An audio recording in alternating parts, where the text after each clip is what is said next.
Bienvenue sur le podcast Faire de la finance autrement. Je suis Stéphanie Capdeville et ensemble, explorons les nouvelles voies de la finance. Ici, des hommes et des femmes partagent leur parcours inspirant pour intégrer les enjeux environnementaux et sociaux. Pas à pas, nous découvrirons de multiples ressources pour transformer durablement le monde de la finance. Aujourd'hui, je reçois Jérôme Decroix, directeur financier durable de la société Rool, un club automobile qui rassemble plus de 1,4 million de membres et est engagé depuis plus de 40 ans aux côtés des automobilistes. J'ai rencontré Jérôme grâce à Servane Petit, la DRH de Rool, à l'occasion d'un recrutement que j'ai fait avec Solène Thomas, qui recrute des dirigeants engagés. C'est avec Jérôme que j'ai choisi d'ouvrir cette série de podcasts et je le remercie d'avoir accepté d'être le premier des DAF engagés qui occuperont ce siège dans les mois qui viennent. Bonjour Jérôme. Bonjour Stéphanie. Avant tout, je voulais te remercier d'avoir accepté mon invitation. Tu te désignes toi-même comme directeur financier durable. Peux-tu expliquer ce que tu mets derrière ce titre et surtout, en quoi passer de directeur financier à directeur financier durable change l'exercice de ton métier?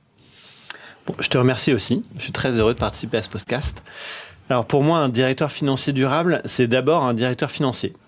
C'est quelqu'un qui est capable d'assurer la viabilité économique de l'entreprise, son financement avec méthode, rigueur et objectivité. Et puis c'est des compétences en plus. C'est calculer le bilan carbone de l'entreprise, son bilan social, son bilan gouvernance, car ces bilans sont aussi clés pour assurer la pérennité de l'entreprise.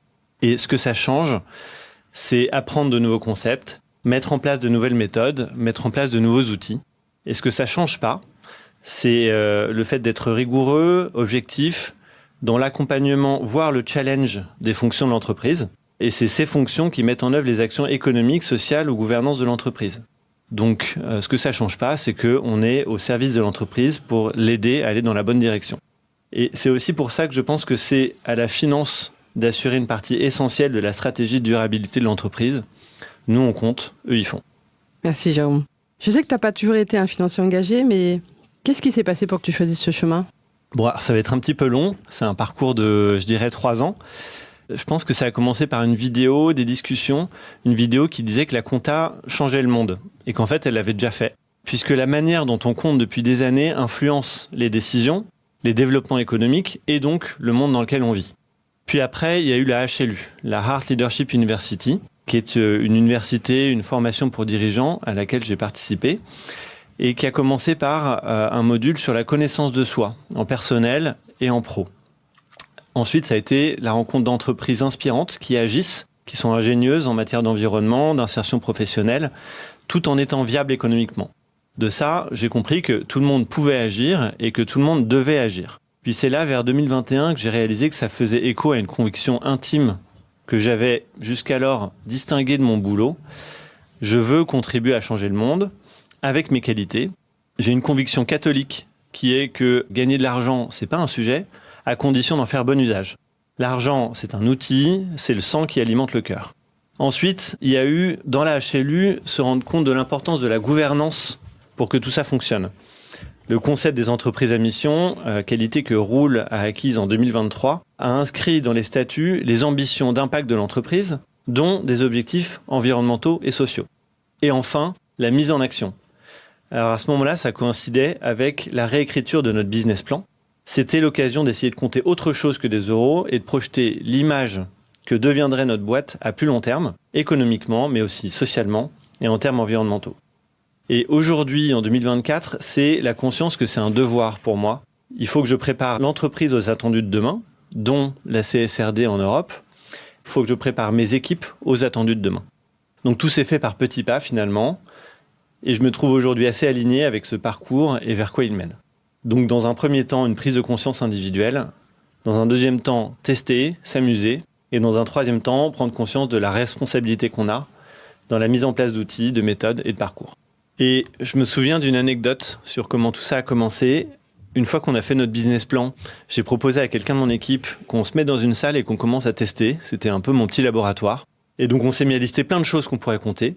On avait le carbone, on avait des éléments sociaux, etc. Et on s'est rendu compte qu'on a fait plein d'erreurs. Il y a plein de choses qu'on a mal comptées. Mais c'est vraiment ce petit laboratoire qui fait qu'on a énormément appris, ça nous a plu. Et aujourd'hui, avec Emeline, on est vraiment le petit cœur qui continuons à faire avancer cette démarche. J'aime cette réponse et je trouve ça extrêmement juste. Je rencontre souvent des gens engagés qui regrettent de ne pas avoir trouvé d'écho dans leurs entreprises pour pouvoir manifester leur engagement concrètement. Chez Roule, c'est une démarche soutenue. Est-ce que tu peux nous en dire plus ?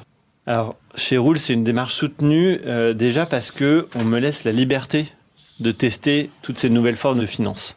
Et puis, cette liberté, c'est celle de faire du test and learn en s'amusant, de faire monter en compétence mes équipes, de choisir des méthodes, des cabinets qui nous accompagnent et d'embarquer les différentes fonctions de la boîte. Donc, c'est vraiment une démarche soutenue par la liberté qui est une des valeurs importantes de l'entreprise. Ensuite, parce que nous, Finance, on devient le binôme d'un pôle RSE qui existe dans la boîte. Et donc, on s'inscrit dans la stratégie et même dans la gouvernance de la boîte qui est, je l'avais dit, une entreprise à mission dont l'objet, c'est d'être un club automobile utile à tous, avancer ensemble vers une mobilité simple, durable et créatrice de liens. On voit là-dedans que dans cette gouvernance, dans cette mission, on a de l'économique, on a de l'environnement, on a du social, on construit des offres gratuites et solidaires. Donc finalement, c'est soutenu parce que je m'inscris là-dedans. Et puis, à partir de ça, en fait, on n'est plus dans la sensibilisation, on est bien dans l'action. Quelle action on peut mettre en place, à quel coût et pour quel impact ? Et enfin, je vois bien que par ces tests, ces initiatives, ces binômes qui se construisent, on a semé des graines qui permettent à la direction générale de modifier la trajectoire et la stratégie. Donc chez Roule, la direction financière est créative. C'est enthousiasmant. Et je crois que tu mets aussi cette créativité au service d'actions bénévoles qui font partie de ton engagement. Effectivement, on en a pas mal parlé ensemble. Je suis trésorier d'une association qui gère une crèche inclusive, c'est-à-dire une crèche qui accueille des enfants en situation de handicap, qui forme des pros à l'accueil inclusif et qui œuvre pour l'insertion professionnelle.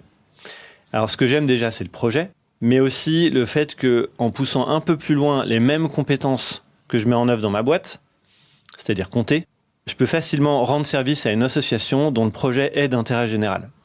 Et dans cette logique, je me dis que tout le monde pourrait avoir des engagements associatifs et ainsi contribuer à faire grandir plein de projets d'intérêt général et qui fonctionnent grâce au bénévolat.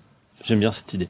On arrive à la fin de ce podcast, donc je vais te poser une question qui va être une question rituelle. Quel conseil me donnerais-tu si j'étais DAF et que je souhaitais mettre en place une première action pour intégrer les enjeux environnementaux et sociaux dans les comptes ? Alors déjà, d'un point de vue global, je te conseillerais de prendre conscience du rôle que peuvent jouer les éléments que l'on compte, qu'on prévoit ou qu'on challenge.